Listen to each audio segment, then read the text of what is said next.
दुनिया इस हफ्ते के नए एपिसोड में आपका स्वागत है। मेरा नाम है नील। लोकतंत्र, संसद, संसदीय व्यवस्था, जनता का प्रतिनिधित्व, कानून का शासन और नागरिक की सर्वोच्चता, ऐसे शब्दों का हम अक्सर ही इस्तेमाल करते हैं। ये वही शब्द हैं जिनसे अच्छी शासन व्यवस्था की परिधि तय होती है। लेकिन क्या आप जानते हैं कि ये शब्द कब से प्रचलन में आए या फिर इन्हें व्यावहारिक अर्थ कब मिला? असल में इनको लेकर आम धारणा यही है कि 1688 में गौरवपूर्ण क्रांति के बाद इन शब्दों को लोकप्रियता मिली, क्योंकि रक्तहीन क्रांति के नाम से मशहूर इस महान घटना के बाद ही ब्रिटेन में दुनिया का पहला आधुनिक लोकतंत्र स्थापित हो पाया। हालांकि इसे लेकर सर्वसम्मति नहीं है, क्योंकि कुछ राजनीतिक जानकार इसका श्रेय अमेरिका को देते हैं।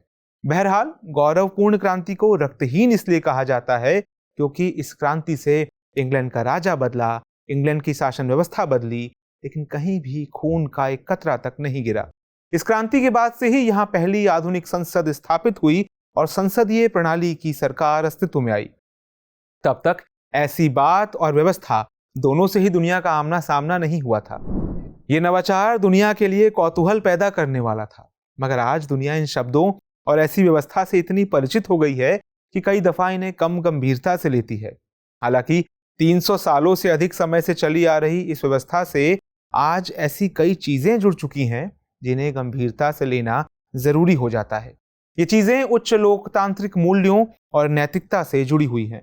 हालांकि ये लिखित में शायद ही किसी देश के संविधान या शासन प्रणाली में देखने को मिले, मगर कई विकसित लोकतांत्रिक देशों की व्यवहारिक शासन व्यवस्था में इन्हें आसानी से देखा जा सकता है। इसका हालिया उदाहरण हम ब्रिटेन के रूप में भी देख सकते हैं। दरअसल बीते दिनों ब्रिटिश प्रधानमंत्री बोरिस जॉनसन ने अपने पद से इस्तीफा दे दिया।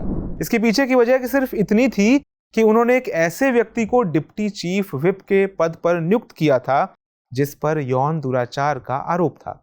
बस फिर क्या था, इस नियुक्ति की नैतिक जिम्मेदारी लेते हुए उन्हें अपने पद से इस्तीफा देना पड़ा। एक एक कर पूरे मामले को विस्तार से समझेंगे, मगर पहले ब्रिटेन के बारे में जान लेते हैं। दुनिया के ज्यादातर हिस्से पर हुकूमत कर चुका ब्रिटेन यूरोप के उत्तर पश्चिम भाग में अवस्थित है। इसकी स्थलीय सीमा आयरलैंड के अलावा किसी भी देश से नहीं लगती है। हालांकि इंग्लिश चैनल के जरिए ये फ्रांस और स्पेन से नजदीकी जलीय सीमा साझा करता है, जबकि पूर्व में इसकी सरहद नॉर्थ सी, उत्तर में अटलांटिक महासागर और पश्चिम में आयरिश सागर से लगती है। अपने गौरवशाली इतिहास से संपन्न ये देश दुनिया की 10 बड़ी अर्थव्यवस्थाओं में शामिल है। ब्रिटेन की मौजूदा व्यवस्था में 4 गणराज्य इंग्लैंड, स्कॉटलैंड, उत्तरी आयरलैंड और वेल्स शामिल हैं। ये सभी एक साथ मिलकर यूनाइटेड किंगडम का निर्माण करते हैं। इसकी आधिकारिक राजधानी लंदन है, जो इंग्लैंड के दक्षिण हिस्से में मौजूद है। वहीं इंग्लैंड, स्कॉटलैंड और वेल्स को साझे तौर पर ग्रेट ब्रिटेन कहा जाता है। ये तीनों गणराज्य ब्रिटिश आइलैंड के भाग हैं। हालांकि इन दिनों ये देश अपनी भीतरी राजनीतिक उठापटक से परेशान है। अभी कुछ दिन पहले की ही बात है, यहाँ के 2 बड़े कैबिनेट मंत्री ऋषि सुनक और साजिद जाविद ने अपने पद से इस्तीफा दे दिया था। यह हलचल अभी थमी नहीं थी कि ब्रिटिश प्रधानमंत्री बोरिस जॉनसन ने अपने पद से इस्तीफा दे दिया। इन सभी इस्तीफों का तत्कालिक कारण एक ही है, नए डिप्टी चीफ व्हिप के पद पर क्रिस पिंचर की नियुक्ति। क्रिस पिंचर पर यौन दुराचार का आरोप है। इसी मामले में पिछले हफ्ते कंजर्वेटिव पार्टी के सांसद के पद से भी उन्हें निलंबित कर दिया गया था। हालांकि पिंचर ने अपने ऊपर लगे इन आरोपों को खारिज किया है। चूंकि पिंचर की नियुक्ति बोरिस जॉनसन ने की थी, इसीलिए इस नियुक्ति की जिम्मेदारी लेते हुए उन्हें अपना पद छोड़ना पड़ा। इधर इस मामले को लेकर वित्त मंत्री रहे ऋषि सुनक और स्वास्थ्य मंत्री रहे साजिद जाविद का कहना है, अपने इस कार्य से प्रधानमंत्री के रूप में बोरिस जॉनसन अपना भरोसा खो चुके हैं। ऐसे में उनके साथ काम करना मुनासिब नहीं है। ऋषि सुनक के परिवार की जड़ें भारत से हैं और साजिद जाविद के परिवार का संबंध पाकिस्तान से है। खैर, दोनों के इस्तीफे को लेकर एक कयास ये लगाया जा रहा है कि दोनों भविष्य में सरकार के नेतृत्व के लिए शायद अपनी स्थिति मजबूत कर रहे हैं। इस कयास को इस बात से भी बल मिलता है कि आगामी प्रधानमंत्री की लिस्ट में ऋषि सुनक का नाम शामिल है।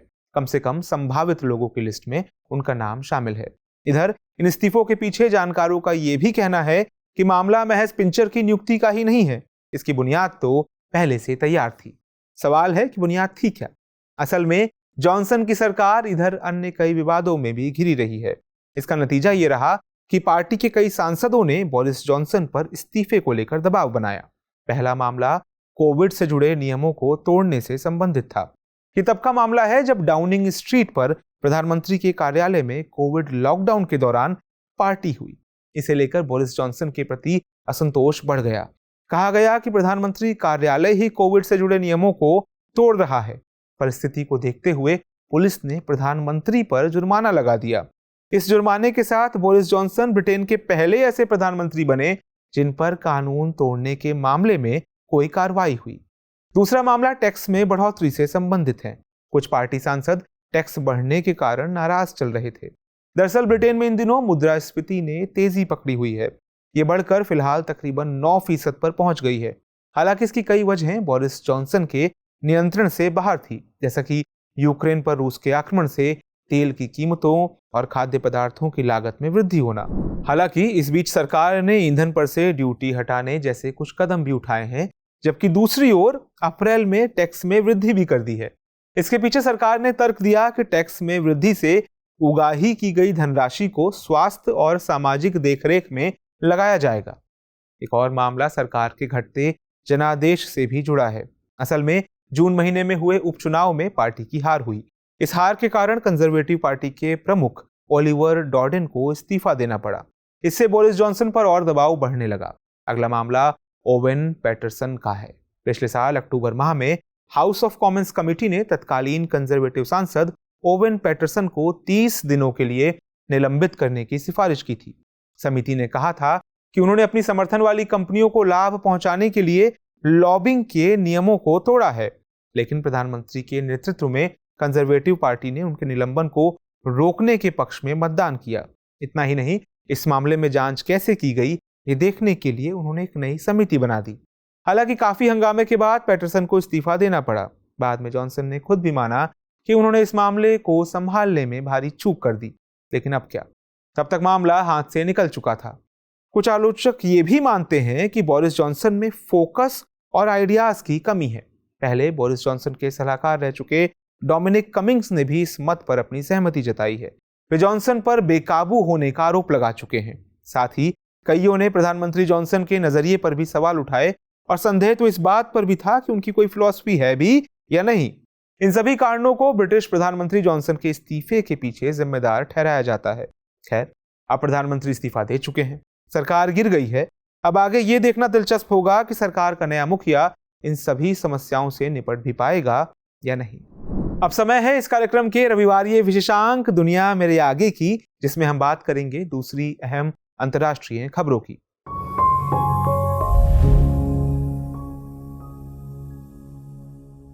पहली खबर में अल फशका के विवादित क्षेत्र को लेकर अफ्रीकी देश सूडान और इथियोपिया के नेताओं के बीच केन्या की राजधानी नैरोबी में बातचीत हुई।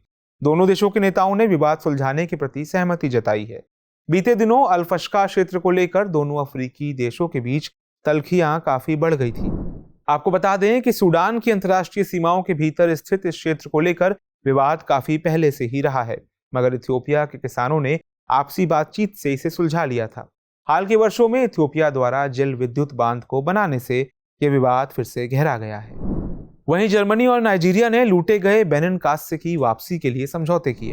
इन बेनिन कांस्य में से कई 16वीं से 18वीं शताब्दी तक के हैं और इनमें से कई बेस रिलीफ और मूर्तियां शामिल हैं। ये लूट 1897 में एक ब्रिटिश औपनिवेशिक अभियान के दौरान बेनिन साम्राज्य के शाही महल से भारी मात्रा में की गई खजाने की लूट का हिस्सा है।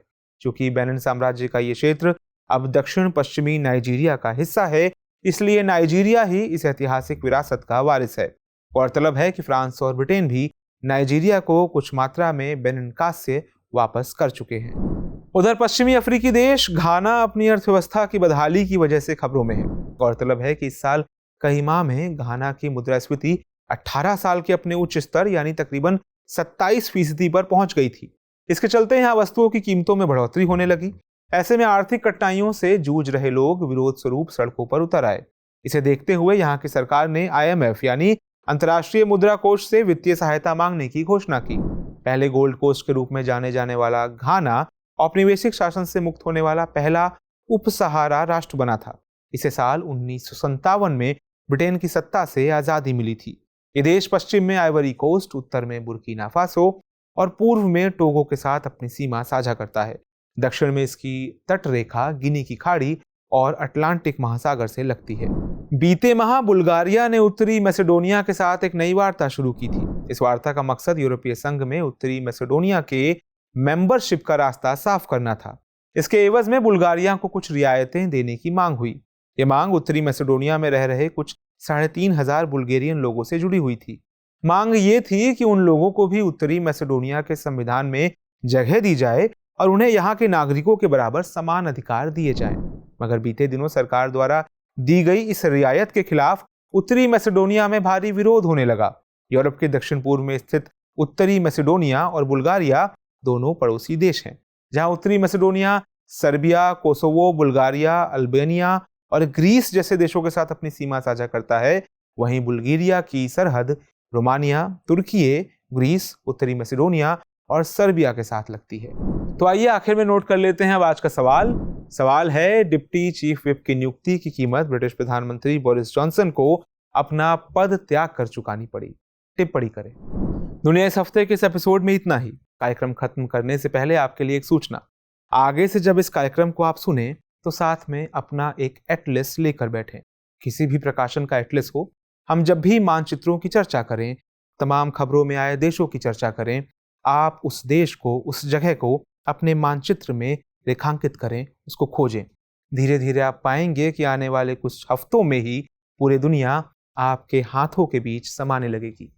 तो मिलते हैं नए एपिसोड में। आप एटलस की व्यवस्था कर लीजिए। नमस्कार।